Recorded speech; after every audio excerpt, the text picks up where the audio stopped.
Welcome to Operations Unfiltered, the podcast that takes you behind the scenes of influencer and talent management. I'm your host and your favorite marketing project manager girly, Zuryna. Today's episode is one that's really cool. I had the pleasure of sitting down with Nick Valenti, the CEO, co-founder, and head of strategy at MＡDIN. MADIN is a full-service creative agency that's making serious waves in the branding and influencer space.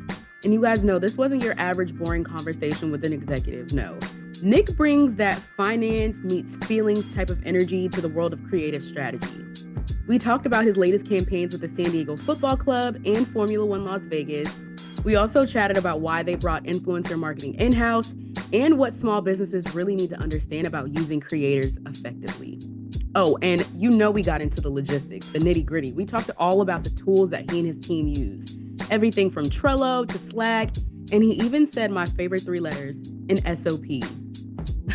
So without further ado, grab your coffee, open a Google Drive tab, or grab a notebook, and let's get into this week's episode of Operations Unfiltered with Nick Valenti. Thank you so much for joining me. This is an episode of Operations Unfiltered that I am looking forward to because this is someone that reached out to me first to be on the show, which I was shocked about. I was like, what? Someone's listening? So welcome to the show. Can we start by introducing yourself and telling us a little bit about your business? The fun stuff. Yeah. So my name is Nick Valenti. I'm the CEO, co-founder, and head of strategy for MＡDIN, full service creative agency. So we have an office in New York, office in San Diego, and then I'm in Dallas a lot as well. So we kind of try to cover the country. Yeah, you got the hubs. Yes. Yeah. I'm on planes a lot. I always tell people jokingly, I think I fly more than I Uber. I love that. Now, I should have saved this question for later, but what airline do you prefer? I grew up, well, preference and which one I fly are different answers.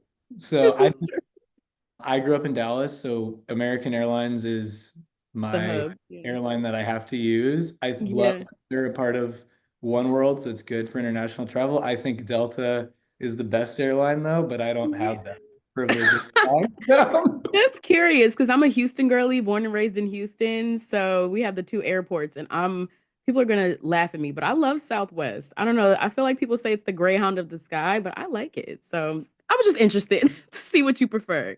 I think branding wise, Southwest is amazing. I think Yeah. customer service is awesome. It's just, and I used to fly Southwest all the time because Love Field is so close to, Highland Park and actual Dallas where I lived for Yeah. a while. But the international side of things makes it tough because they don't have anything. And so I'm a dedicated, loyal American Airlines flyer. I love that. So American Airlines, if you're listening, collab coming. There you go. You need to sponsor this podcast. Yes, yes. But anyway, back to our business. You are giving us the origin story of MADIN. I'm glad you pronounced it because I did not want to butcher it. I mean, my name is Zuryna, so I'm used to people butchering my name, but I have a problem with butchering other things. So can you talk a little bit about the name MADIN? How did that come about? This is so everything that we do is super intentional. Like my background's in finance, which is sort of unique to Oh, me. wow. Yeah, being in the creative field, it's a big jump. I get a lot of my finance friends make fun of me, like jokingly about, why would you make the transition? And there's a number of reasons, but I think fundamentally there's a disconnect between what, investors want, which is purely financial outcomes, and then what creative agencies want, which is, driving hearts and minds and loyalty and building emotion. All the feels, the hugs, the feels. Yeah. Right. So like with our agency, we have this amazing blend of like hyper creativity and then hyper intentionality. And so like MADIN is, even the name is a good example because it's a misspelt word, which fundamentally I dislike. But Yeah. when we were going through the process of creating the name, one of my art directors, MADIN was on the table. We had 216 name options, and MADIN was one of the 8 that we got down Oh, to. to be a fly on the wall in that room. I am a project manager by trade, so I can't wrangle in our group of like 20. So I can't imagine like wrangling all those ideas and all of that in one room. So kudos You to would you have for doing loved it. that. Our Excel sheet had like categories of meanings and all the names under them. and then like the double entendre, triple entendre opportunities, and what is client facing versus, what is meaningful to us, and origin story. And well, anyways, we obviously landed on MÂDIN, and it was because I expressed my disdain for misspelled words. We're not a CPG brand. I'm fine with it in Yeah. CPG, and we have a lot of CPG clients. But he said, well, it's not a misspelling, it's a respelling, because we're hired to rethink and Oh, reframe. come on, rebrand. Yeah, I was like, all right, let's go. I love that you're on the team. I hope he got a raise slash a Starbucks gift card because that was a good rebrand. Yeah, he's brilliant. We're a small team. We have about 20 people, and I'm so thankful for each person. Everyone, our goal is not to have depth of numbers, but to have depth of thought and incredibly talented people. So the I conversation is love that. exciting. I love that. Well, speaking of which, you say we a lot. It's never, I'm not hearing a solopreneur in your vocabulary. So, can you walk me through some of your key players? I know you mentioned there's a team of 20, but who are your key team members that drive things forward? Everyone's integral. I mean, the business started with myself and then my co-founder and business partner, Jamie Maunder. So British dude who's been in the creative space and a creative director at the highest level. He designed the Olympics and Oh, FIFA. wow. He is he is brilliant. We complete each other in a business sense. Oh, I love that. That is so philosophical and sweet. We complete each other. I wish I could find my work counterpart that I can say that about. You complete me. It's it's honestly, I mean, I've been an entrepreneur for 8 years, and I've been in a number of businesses where, business partnerships just so tough, and rarely do you see eye to eye and truly get the other person. But Jamie and I do, and then we have, well, especially given your podcast content, we just integrated an influencer marketing agency. So we just acquired a influencer marketing agency. So I have to mention Demeter. Demeter's our head of influence. I can't tell you his handle, but has millions of followers. It's not public facing, his name related to Yeah. the handle. So he's, friends with all the biggest content creators and influencers in the world. And that's been amazing to add in that additional service, because we get hired to think, you know, large campaign strategy, total media spend, go-to-market strategy, creative campaigns, and influence Hmm. is always a part of that. But normally we've outsourced it to say, okay, here's the types of people that you should work with. Here's the types of content you need to get. Here's the brand's messaging that we need to get across to reach these audiences, of course. But we're Hmm. never, that component's always been handed off. And now it's amazing to have that in-house, because it's that, that final notch in our belt to say, we're going to handle things end to end. And a part of this larger campaign strategy, we can also intimately have conversations with influencers to help get, the brand story. Oh my goodness. Like I said, I keep referring back to this, but my heart is fluttering because you guys are thinking about this at the big picture level. And that is always so important because I feel like a lot of companies don't incorporate that into the big picture thing. So when I tell you my heart is fluttering, I love this. What made you guys finally pull the trigger and say, you know what, we need to bring this in-house versus to continue outsourcing? Well, sort of to your point, continuity gets Yeah. lost when you have multiple agencies, and there's It's there's something disjointed. so disjointed, and there's something to be said about being incredible at and known for being incredible at a few things, but we feel like we are at the Yeah. core Toot competencies. your own horn. I know that's right. Toot your horn. Like we are confident with our strategy, our creative output, campaign, media buying, and there was just this disconnect between, and there's a lack of excitement around influencer marketing, I think, for some brands, because they've overspent and gotten burnt because Yeah. they're not getting content creators or influencers passionate about what they're doing, and it's just collecting a paycheck. And so we Hmm. wanted to make sure that if we ever made this jump, that the people that we were bringing on, the team that we were adding, was so passionate about what they did. And Demeter is that way. And, everyone that we work with, it just makes it more integrated into building a strong campaign.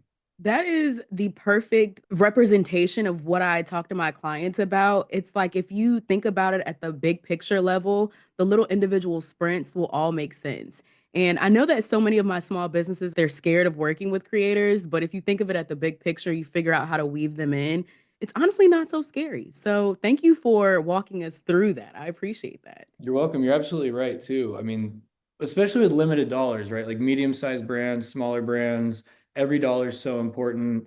The benefit of my finance background is we care a lot to, create impactful, out there thinking, but we Hmm. also are financially responsible for outcomes, right? So we care Yeah. to be stewards of every dollar and be efficient. And so influencer, we feel like we finally tackled and figured out that formula to, utilize them in an effective way instead of I just love that. spray and pray. Or throwing just something at the wall and hoping that it sticks. That's usually what some of the other brands that I've worked with, that's kind of their sort of strategy, if you will. So, yeah, good thinking on really thinking through that. Now, speaking of influencer and content creator, this is a debate that I've seen a lot in the boardroom, in planning sessions with small businesses, online. The word influencer versus content creator. Which term do you and your team resonate with? Why or why not? And does it impact how you structure your campaigns? That debate is one that will probably never end. I don't know if we don't view them as synonymous. Mm, So anyone that has influence over an audience to us is an influencer. So if you okay. have a mom in a neighborhood that has 100 loyal people in her PTA group, she Yeah. she's a really micro influencer, but Very specific. she is an influencer. And then you have obviously the larger, social media influencers that are influencing a population. And so we view those people as influencers. The people that are making videos ongoing, like to us, those are content creators. We prefer, if we had to take a stand, Hmm. be political. We like both. I'm just kidding. If we had to take a stand, we prefer to work with influencers because we're For trying to sure. specific audiences. So we're not trying to work with people that are just creating content. We want to Hmm. work with people that have an audience that listens to them because at its best, influencer marketing is scalable word of mouth Yeah. marketing, which is the most effective marketing. It absolutely is. And I'm glad you said that.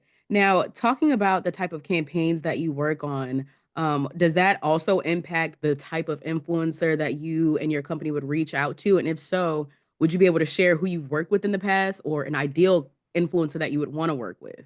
Yeah, it definitely affects strategy. We've worked with a lot of, fun and crazy famous people. Yeah. Demeter's good friends with Mr. Beast, so that is, the biggest name probably that we could drop, I guess. Yeah. Right now, we're working on a campaign for one of our larger clients with Daniel Mack, who's the, what do you do for a living? Oh Guy. gosh, that should be interesting. He's really cool. He is awesome offline too, but I think he's built up an incredible audience that isn't just car specific or entrepreneurial specific. And so he has Hmm. sort of several segments that we can tap into, which we love for this, big campaign that we're launching in a month and a half. Yeah. What would you say are some misconceptions that people would have about the use of influencer marketing when it comes to these campaigns or these brand rollouts?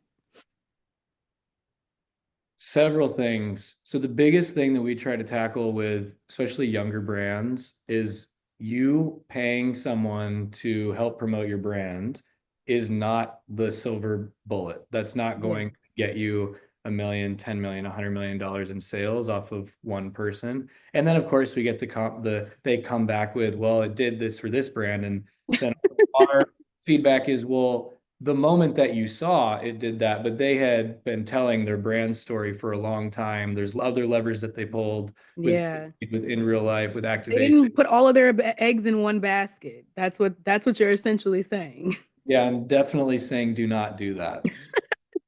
Get your notebooks out, people. Write this down. Don't do that. Do not put all of your eggs in one basket.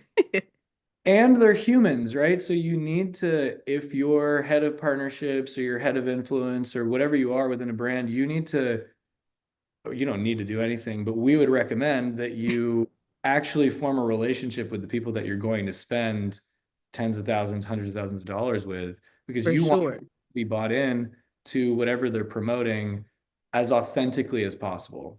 Absolutely. I would love if you could walk us through one of your most successful projects. Now, I recently saw something that you guys did, and I don't know if this will be the example, so I'll hold my mule, which is what my grandma says. But walk us through one of your most successful projects. Well, I want to know which one. Yeah, I won't talk about it unless you want me to. I can talk about a different one.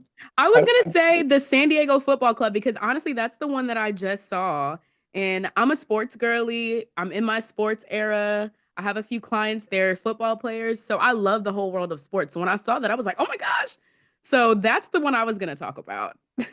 Speaking of sports, we have two incredibly fun projects that we got to work on in the last couple of years. San Diego FC launching the club.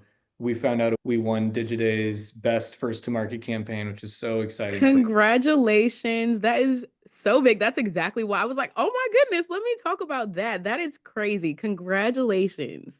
Thank you. That one's actually fascinating on the influencer front because we didn't leverage any national. That was such a specific to the county and San Diego region campaign that we used content creators locally. Yeah. And then we also used local influencers to build this regional presence and community and sense of belonging around a club that we were Mhm. launching from scratch. And then on the other side, contrast, we launched Formula One Las Vegas, so built the brand. Whoa. Yeah, it was a lot of fun. And that was the exact opposite, right? Because they Yeah. have a whole show with Drive to Survive. Their whole strategy is trying to make each driver a celebrity or influencer in Absolutely. already. And some of So them, what was your role in that project?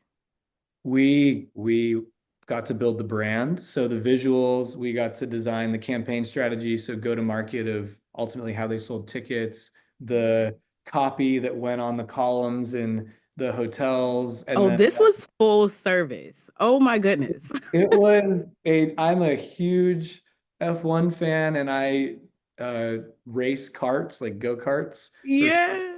and so I think that was a dream and it was cool to see how the sausage was made and Yeah. start something from scratch as well. It was basically a well-funded startup. So going back to my project manager, did you guys have a lessons learned after you did these two big executions? And if so, what were the lessons that you learned? What things did you do well? What were some areas that you could have improved on? So many learnings. I think, our goal is to constantly learn. My brain is wired to optimize, and so I'm always trying to be better than I was the day before. F1 and San Diego FC, why those campaigns were so successful, in my opinion, was from the beginning, and we do this with all of our clients, we need buy-in and open, intimate conversation. So we were Love able it. to have such a good dialogue around what are we actually trying to accomplish? How do we get there? And, the issue, I think, the frustration with a lot of creative agencies is we come up with these unique ideas and some of them never see light of day, right? I would say 80% Yes. never. Hurry up and then wait.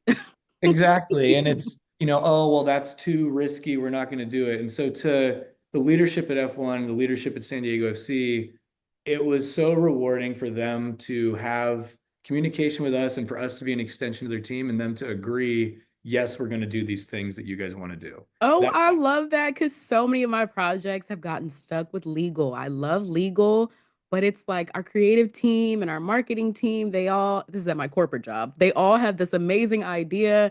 And then it gets to legal and they're like, no, thank you. So I can imagine as a creative agency coming in with these ideas and this fire to make something amazing, to have that buy-in. I know that was amazing because I need therapy for those obstacles I've been through. So kudos to you. I think we all do. Yeah. That's a whole separate podcast. Listen, a therapy. So let's unpack. That's the name of it. Let's unpack. I love that. That'd be good.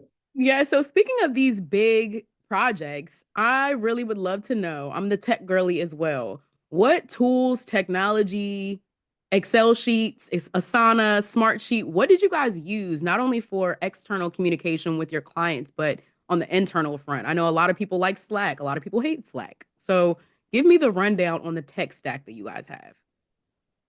we're a small business, so we're not that sophisticated. I would say we love Slack. The Yeah.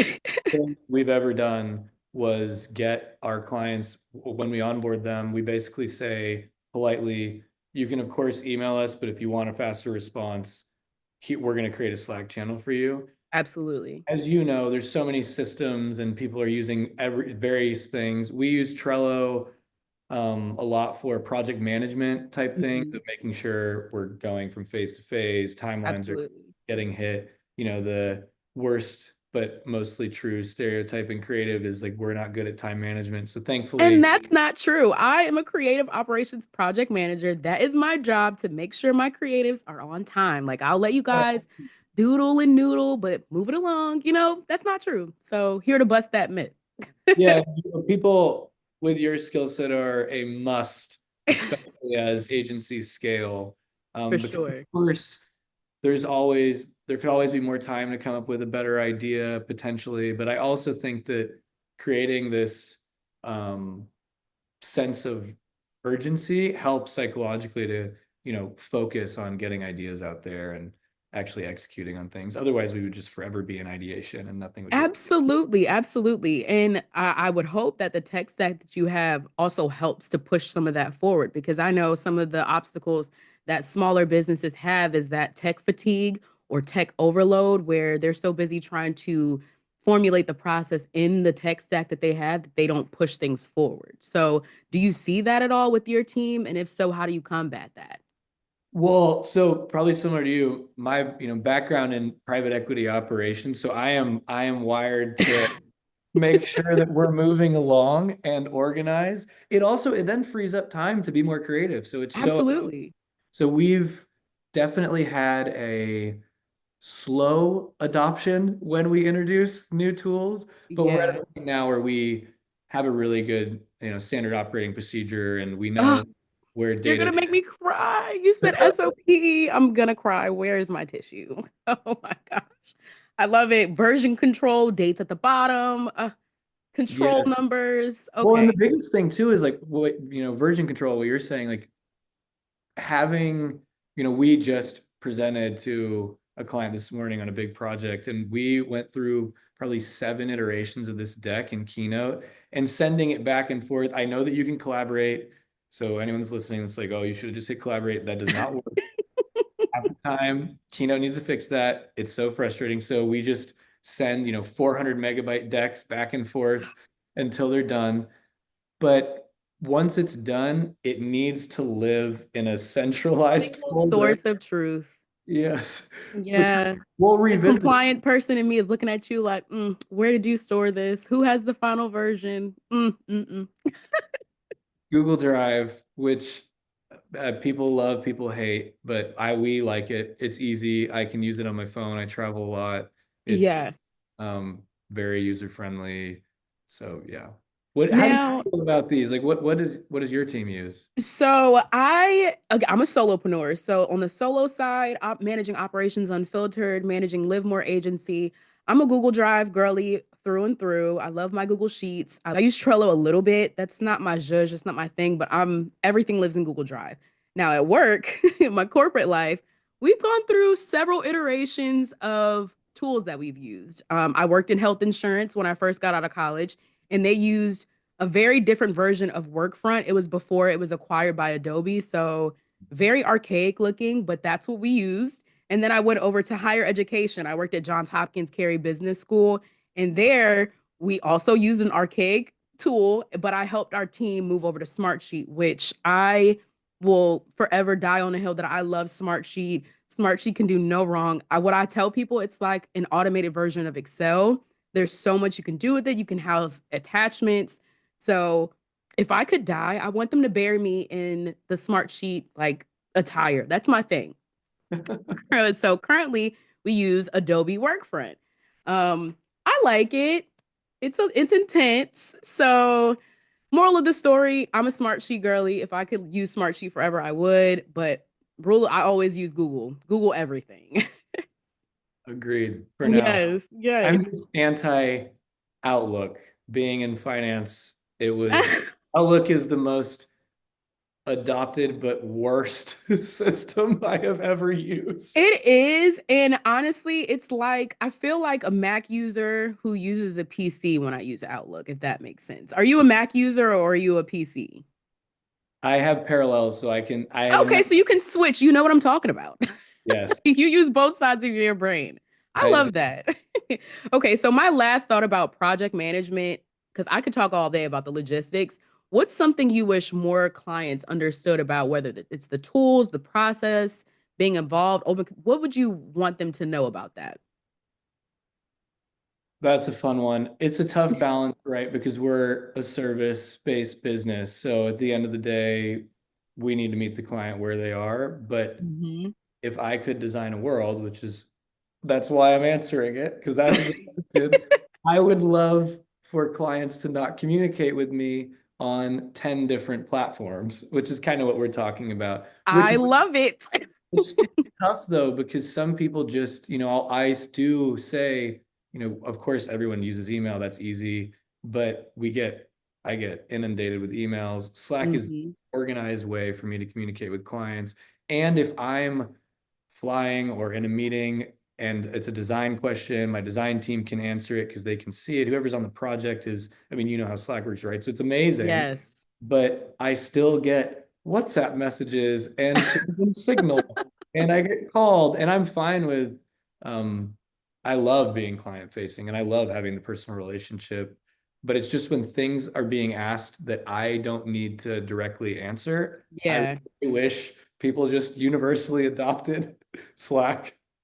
Listen, I'm right there with you because there's so many times where I'm like, wait a minute, this is already available. This is here. This resource is there. But I think honestly, the tech fatigue of it all, people just don't know where to communicate. That's truly what it boils down to. I think we should go back to pen and paper. That's it. We should go back to the old days. And That'll carrier never happen, right? pen, paper, and carrier pigeons to send messages. Exactly, exactly. Now, I really want to talk more about your journey from finance to this crazy, beautiful world of creativity and creative agency. How did that happen? I saw a hole in the market. I was working at a boutique private equity firm in New York, and they Geez, bought. New York to Dallas, finance to creative. Wow. Yeah, now back to New York. Now I'm back based in New York. I missed it a ton, and I'm back. And then I go to San Diego because so Jamie, my chief creative officer, runs our San Diego office. San Diego, have you been to San Diego? I have not. That is on my list. I Oh, will definitely need to go. And now I need to visit the San Diego FC now for sure. Ew. Oh, the stadium's electric. The city is incredible. It's, in my opinion, the best city in the US. Not Shameless necessarily, plug. I hope you guys teamed up with the tourism board because there that alone is like influencer, content creator, haven. That would be amazing. Shameless plug there.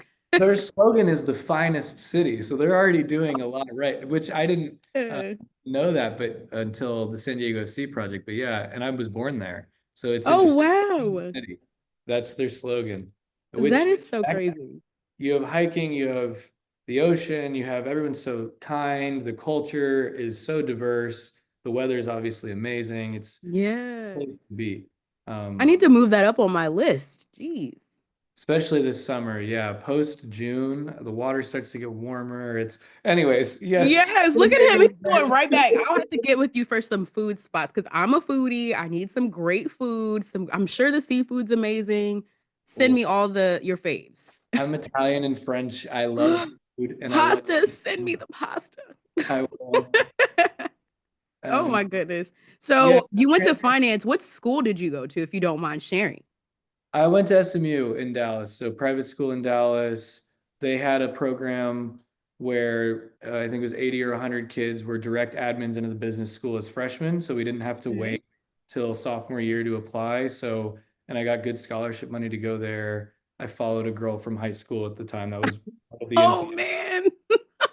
man. Dallas is everyone's amazing, and it's such a unique university, SMU, because it's one of the few universities that has an entire city backing it, right? Like Yeah. you look at New York, and I had looked at Columbia, Boston College, Northwestern, and SMU. And like New York obviously is a massive, city empire For and sure. universities. Yeah, I live in Maryland, so I go to New York. I'm always super overwhelmed. I'm like, let me get back home. So yeah. So SMU was a great place to, amazing business program. They actually have a finance degree rather than needing to study economics. So it's practical Okay. and theoretical, which was important. And so I did finance and public policy because I love the behavior, which is to answer your question from earlier, which is ultimately what led to the transition. I love the behavioral side of economics and finance because ultimately, for now, until robots take over, humans spend money and humans drive economies and humans trade stocks and are the reason that things go up and down. It's Absolutely. algorithmic, it's data driven, but it's also sometimes emotion based or Hmm. policy driven. So I wanted to understand the nuts and bolts of how governments work, how that affects economics, which is a public policy major, and then how you actually model and evaluate businesses, which is the finance side. And then I, did the New York thing for a little bit and realized, like I said earlier, private equity wants very specific things, which is, P&L driven financially. Yes. And then creative wants, they don't understand that. Neither world No. understands each other. And they're both needed. They're both unique. They're both needed to drive Yeah, value. They ultimately want to get to the same place. So exactly. Different ways of getting there. yes, and I think if they can work harmoniously, and if you're comfortable with that never-ending friction of, this is a qualitative thing that will provide quantitative outcomes for the finance Absolutely. things, you can really drive value for brands. I mean, we just saw this cycle in private equity of hiring big creative agencies, Hmm. doing amazing work, it not necessarily leading to the right outcomes for, a portfolio company that we owned on the private Hmm. equity side, and then hiring a new creative agency. Yep. And millions of dollars are being spent in this whole thing. And so I wanted to create a solution for that, right? Because I love it. I'm really obsessed. Like I'm sitting here like this is crazy. You saw the need and you came in and you filled it. And I love that so much. And still in the corporate doing the same thing, bridging the gap between the two. So what do you set for yourself or for your creatives as key measures of success? Like I know we all as a creative, you can't just say, well, this got a 4% increase in views and things like that. So how do you measure success for the projects that you have or even for your team? so two-part answer, I think, with any new client onboarding, we have, again, candid conversation about why are we here, right? Like, Yeah. great, you loved what we pitched, you want to work with us, you like our portfolio and our team, but what is a successful outcome for you? And then they give us that answer, and then that's our answer, right? So if it's Okay, I love that. Straight to the point. The onus is on them.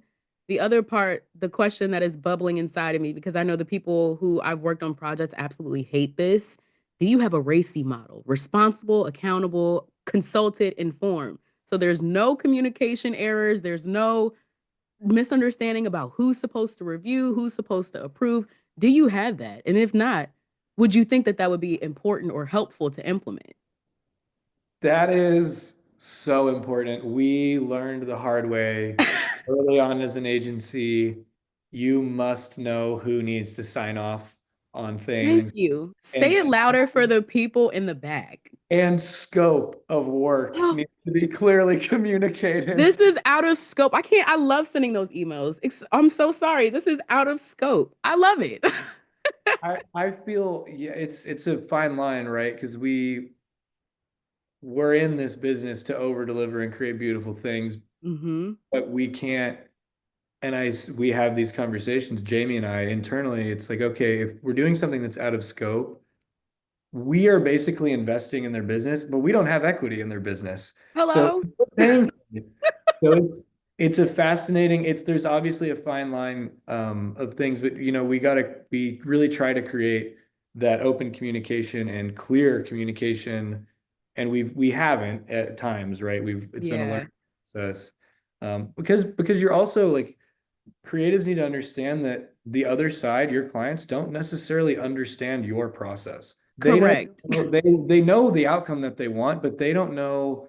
You can give them a timeline. They don't know where you are in the timeline with unless you're communicating with them. Hey, by the way, we just did this visual direction, and now you're going to start to see brand identity come through. Absolutely. And it even gets to the granularity of like, I have to explain to you that yes, you think picking photos for this email banner is quite simple, but my graphic designer needs a couple days, needs to figure it out, or things like that are not accounted for at the beginning. I think save a lot of confusion in the end. So that's why I asked that racy question because I've had a lot of people moan and groan when I do it. I have a lot of people get frustrated, but it's helpful. So It's so helpful, especially on the to your point on the decision making side of things. Like idea meritocracy is important. We want everyone to be able to weigh in, but we need to know ultimately who we need to be listening to.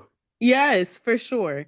And you mentioned you pitch these. Is there a go-to ritual that you have, a song that you play to get you ready for this? Because mine is Beyonce. Like Beyonce can do no wrong in my eyes. I'm gonna play sprinkle a little bit of Taylor Swift in there, maybe some Kendrick. It's an eclectic playlist. So, what's your ritual or your song that you play before these big pitches? So I do have a playlist. It's incredibly eclectic. It's everything from classical music to pop to rap to house music. It's really just I like the feeling that music invokes. Uh, Yeah, so it we sparks do your creativity. I love it. it does. It puts you in a good mindset. There's a really funny one that, well, funny for prepping for a meeting. It's not a funny song, but it's called Sleeping on the Blacktop. And Ooh, it's I like love that. a deep, sultry song. I think it's by Coulter Wall. I'm really bad with names.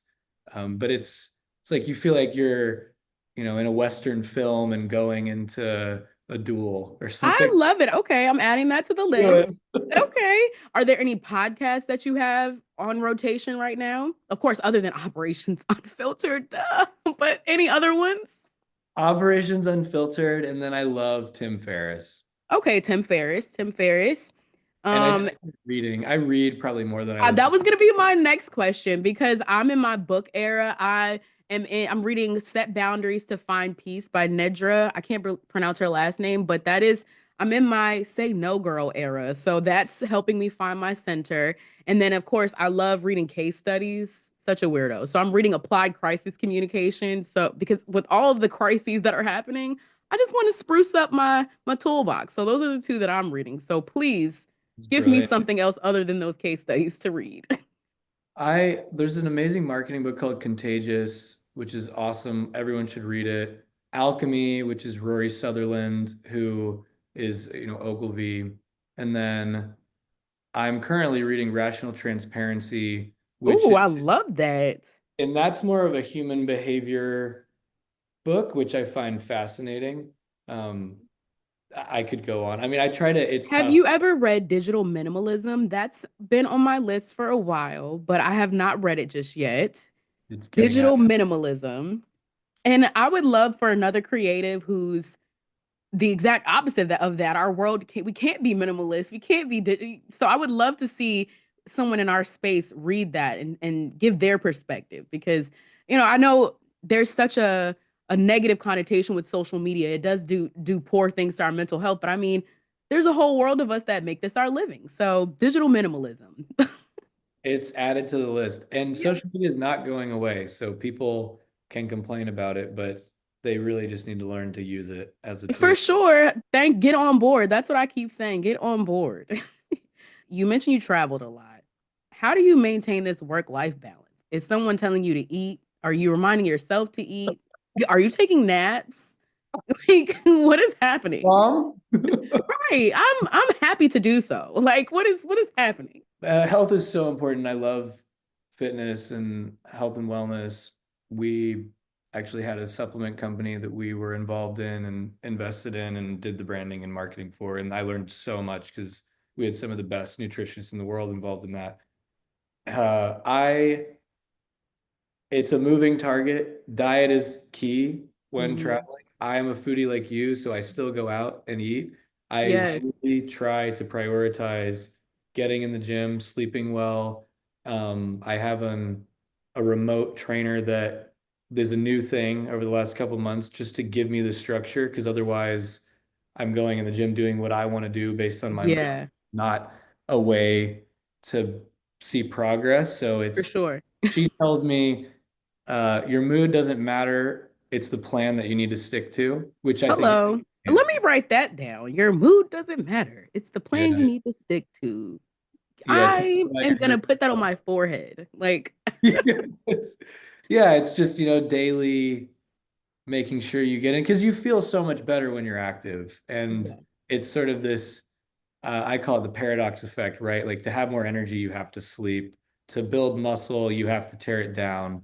yeah. There's all these things in life that are seemingly opposite for results. But yeah, sleep is key. I don't get a lot of sleep, but I get quality sleep, which is important.